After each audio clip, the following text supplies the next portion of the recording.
po ba? Kaya sabi po ng Panginoon, ngayon na yung araw na yun.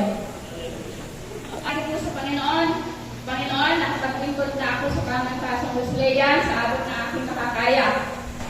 At sa awa ko ng Diyos, ay naglingkod po ako ng maayos doon.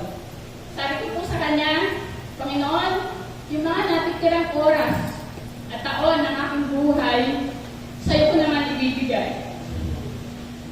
Kaya po, magmula po noon, inaya po ako ni Sister Betty Coso sa CGM namin. Hindi ko yung nakakalimutan.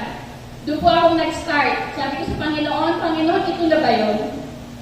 So, habang ako po ay nagdo-join sa kanila, mas lalo pong nag-aalala yung aking pananampalataya.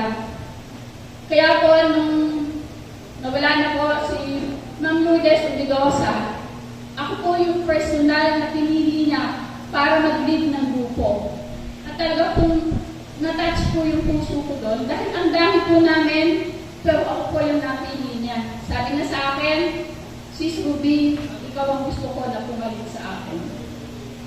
Kaya po mula noon, ay ginampalan ko naman po ng saan ito nakakaya ko yung pagiging leader namin. At yung po mga members ko ang magpapatotoo kung paano ba ginampalan po ito. Ngayon po, habang ako po ay naglilingko doon, ay niligaluhan ko agad ng Panginoon isang bahay at lupa mula sa aking pusong anak na si Ira Joy Daneta. Ayaw po niya ng ganyan. Ayaw po niya ng sinasabi ano lang po yan ako. Simple lang siya. Kaya rin po, napunta po ako ng Pamilya Nueva Ecija. So, ang ginawa ko po doon, nagtago muna ako, pinag-aralan ko muna yung paligid, at nakita ko po, mahilig silang mag-food fight. So, lagi po na akong tinatawag, tigapag-pray. So, nagpe-pray po ako. So, hanggang madalas po, nagbulong po ako ng mga pagkain, at karamihan sa kanila ay binibigyan ko ng pagkain. Kaya sila din po, naging gano'n na rin. Sabi nila, tinuruan mo kami kung paano maging mapagbigay. So, yun po. So, kinausap ko ako ng Panginoon. Sabi po sa akin, ng mga anak ko, Mama, huwag na natin lagyan ng bumungtong terrace. Hindi ka po anak, lagyan natin. Dahil dito, gaganapin ang lahat ng activities ng Panginoon. So, pinalagyan po namin ng bubong yun. At kasalukuyan, doon po kami nagba-Bible study sa Camellia. Pero bago po yun, sinubo po ako ng Panginoon. Yung pong kaisa-isa kong anak na lalaki, doon po niya ako sinubo. Kaya iyak po ako doon sa kwarto. Panginoon, bakit? Bakit po? Kaya habang ako ito umiiyak, nag-ring yung phone ko, tumawag ko yung pisang ko sa Amerika. Ang sabi ko niya sa akin, Ate Ruby, kumusta ka? Eto, sabi ko, medyo malungkot. Bakit? O yung Bible study mo dyan sa, Camellia, itutuloy mo ba? Mukhang hindi na. Sabi ko sa kanya, bakit?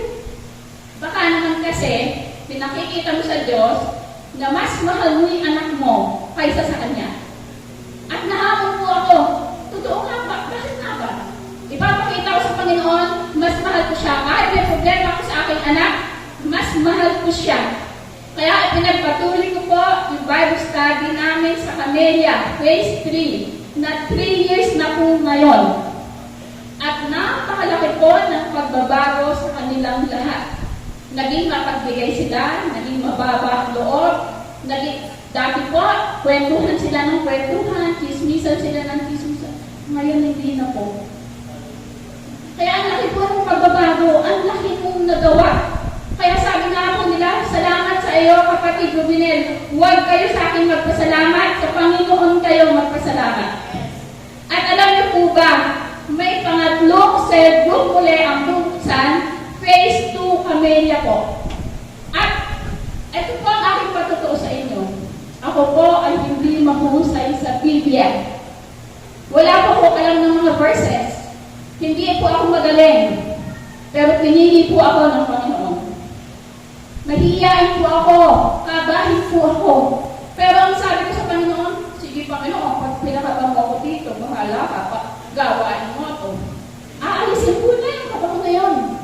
Kaya po, pag nasa Panginoon tayo, sabi nga po, ang tinitignan po ng Diyos ay puso natin.